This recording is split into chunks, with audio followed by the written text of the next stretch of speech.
কান্না করলাম।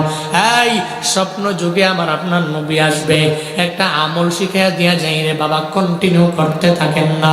আপনি প্রতি রাতের বেলা ঘুমোতে যাওয়ার আগে সুন্দর করে ওযু বানাইয়া এরপরে ঘুম শোয়ার পরে এরপরে আপনি আপনার হাতের করা গইনা সাল্লাল্লাহু আলাইহি ওয়াসাল্লাম সাল্লাল্লাহু আলাইহি ওয়াসাল্লাম সাল্লাল্লাহু আলাইহি ওয়াসাল্লাম হাতের করা গুনে গুনে 100 বার পরে পরে আপনি আর ঘুমায়া যান। একদিন আমল করেন, 2 দিন করেন, 1 সপ্তাহ করেন, 1 মাস করেন, ধৈর্য হারা হবেন না। দেখবেন একদিন রাতে আমার মদিনাওয়ালা নবী আপনার স্বপ্ন যুগে হাজির হয়ে যাবে। ওই নবীরে যদি জীবনে একবার দেখতে পাই, দুনিয়াতে আমার আর কিছু লাগবে না। কারণ নবী জানা গেল যে ব্যক্তি আমার স্বপ্ন যুগে দেখে তার জন্য জাহান্নাম হারাম, জান্নাতের ওয়াজিব আল্লাহ পাক রব্বুল আলামিন বানায় দিও। শুধু তাই না রে বাবা, এই যে ময়দানে মানুষগুলো আছে দেখবেন নবীর কাহিনী শুই না চোখের পানি ফালায় কান্দে। আমার বাংলাদেশের মানুষেরা আমার নবীর প্রতি অনেক পরিমাণে দুর্বল রে বাবা, নবীর কথা শুনলে চোখের পানি ধরে রাখতে পারে না। সাহাবায়ে কেরামের জীবনী শুনলে চোখের পানি ধরে রাখতে পারে না। রাতের বেলা একটা মোবাইলের মধ্যে ওয়াজ লাগায় ঘুমায়া যায়, দেখবেন চোখ দিয়ে বেয়ে বেয়ে গড়ে গড়ে বালিশ ভিজায় লায় কাঁদতে কাঁদতে। কেন রে? নবীর প্রতি সবাই দুর্বল, নবীর এলাকায় যাওয়ার জন্য মানুষগুলা বড় দুর্বল। আমরা গরিব হতে পারি কিন্তু মদিনায় যাওয়ার জন্য আমরা বড় পাগল পারা। এই ময়দানে এমন কোনো বান্দা নাই যে হুজুর আমি মক্কা মদিনায় যাবো না। একটা গরিব মানুষের মনের আশা, হুজুর দোয়া কইরা দিয়েন রবের দরবারে, আল্লাহ যাতে আমার জীবনে একবার মক্কায় লয়া যায়, আমার যাতে মদিনায় নিয়ে যায়। আমি মুসাফিরের সঙ্গে আজকে বান্দা একটা ওয়াদা করে যাবেন, আল্লাহ দরবারে চোখের পানি ফেলা একটু কাইন্দা যাবেন।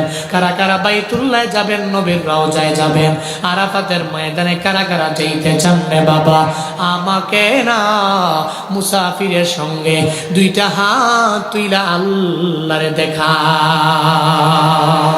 আল্লাহ জীবনে একবার হলেও হাত উঠানো প্রত্যেকটা মানুষকে মক্কা মদিনায় যাওয়ার মতো তৌফিক তুমি দান করো। সকলে পড়ি আমিন।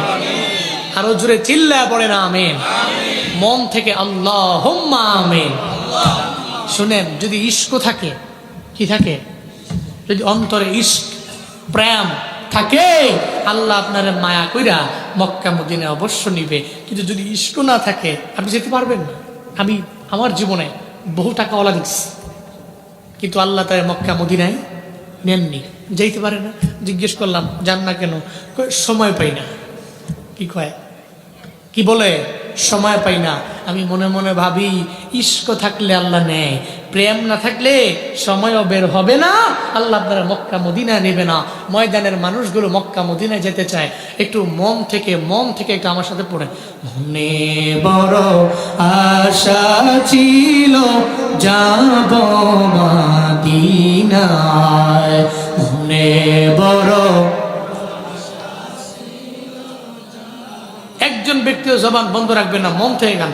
মনে বড় আশা ছিল, সালাম আমি করব গিয়ে, সালাম আমি নবীর রওজা,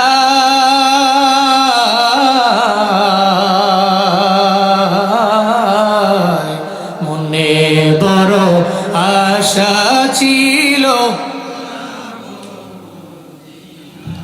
মনে বড় আশা আছে যাব মদিনায়, আরব সাগর পাড়ি দিব,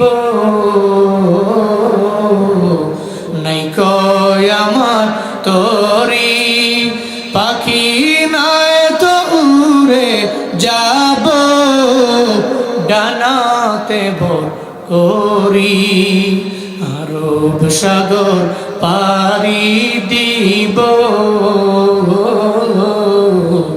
নাই কয় আমার তরি পাখি নয় তো উড়ে যাব ডানাতে ভর করি। আমার আশায় আছি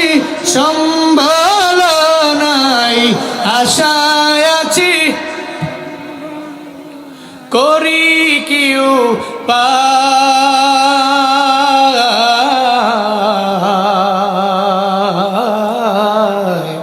মনে বড় আশা ছিল,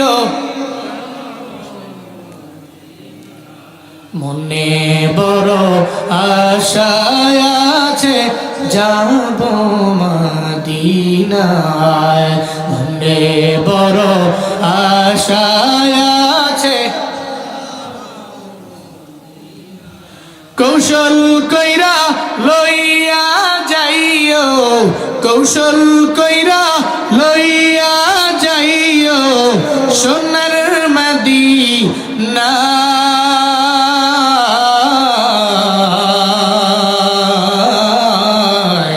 মনে বড়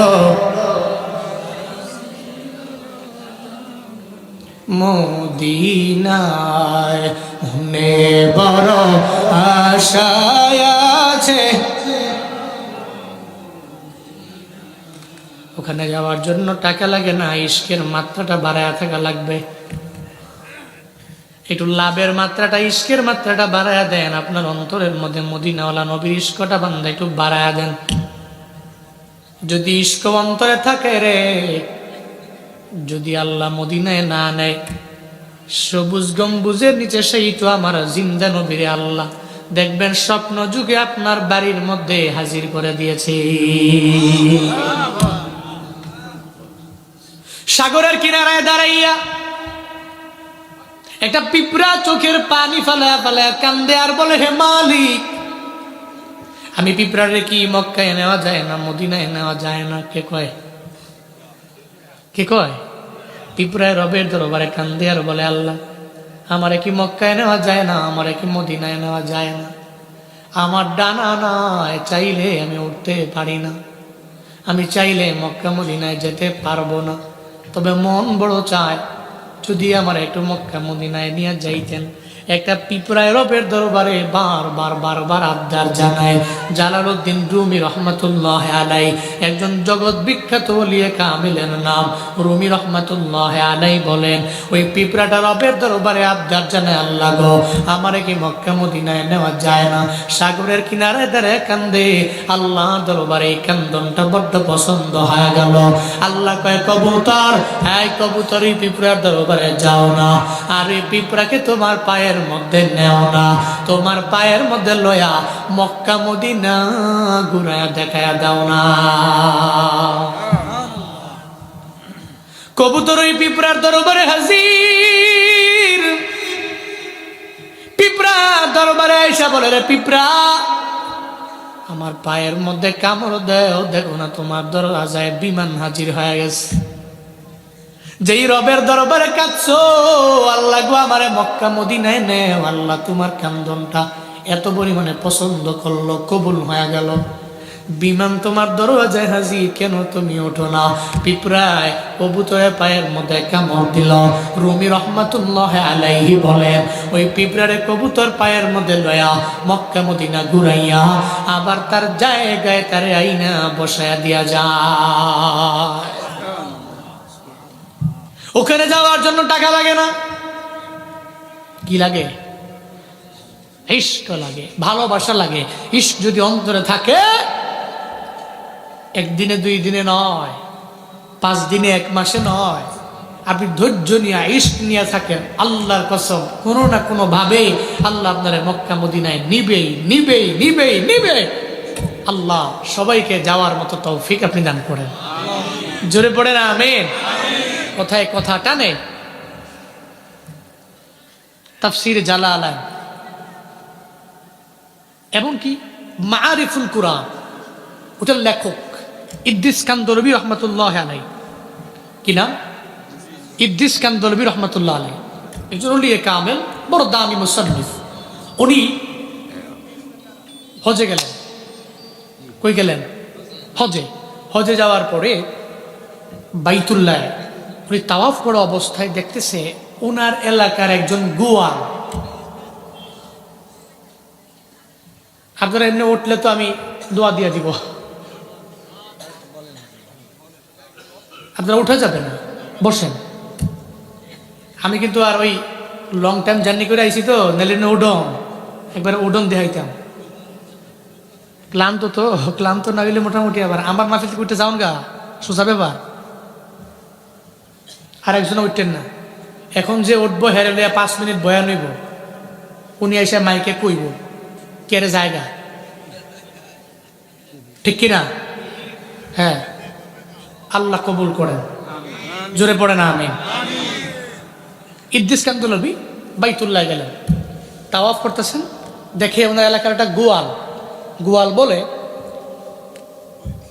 গরিব মানুষ গরুর দুগ্ধ দোয়া ওই দুধ বাজারে বিক্রি করে, এটাই তার জীবিকা নির্বাহের মাধ্যম। বুঝছেন? এবার উনি গোয়াল, তাহলে এই যে গোয়াল যিনি, উনি কি বড় লোক না গরিব? কথা বলেন না, ধনী না গরিব? স্বাভাবিকভাবে গোয়াল যে, উনি গরিব মানুষ। যা দেখে ওনার এলাকার ওই গোয়াল পরনের মধ্যে লম্বা তোফ জুব্বা পুইরা, মাথার মধ্যে টুপি দিয়া, টুপির উপরে লাল রুমাল দিয়ে একটা হাজির ভাব লয়া, এক হাতে একটা দামি ফ্লাক্স, দামি কি দামি ফ্লাক্সের মধ্যে সৌদি আরবে যারা হজে গিয়েছেন, ওমরায় গিয়েছেন, দেখছেন আপনারা বাইতুল্লাহ যাওয়ার পরে বলে ইয়াল্লাহ হাজ্জি গাহওয়া, ইয়াল্লাহ হাজ্জি শাই, ইয়াল্লাহ হাজ শাই দান যাবি, মানে আদার চা।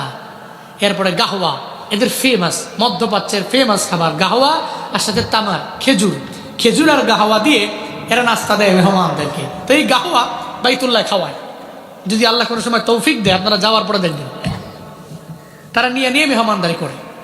সে দেখতেছে ওই দামি ফ্লাক্সের মধ্যে গাহওয়া নিয়া, ওয়ান টাইমের কয়েকটা গ্লাস নিয়া, তার ডান হাতে গাহওয়া, তার বাম আঙ্গুলের মধ্যে তার সন্তানটা লয়া ও ঘুরতেছে আর মেহমানদারি কয় ইয়া আল্লাহ হাজ্জি গাহওয়া, ইয়া আল্লাহ হাজ্জি গাহওয়া।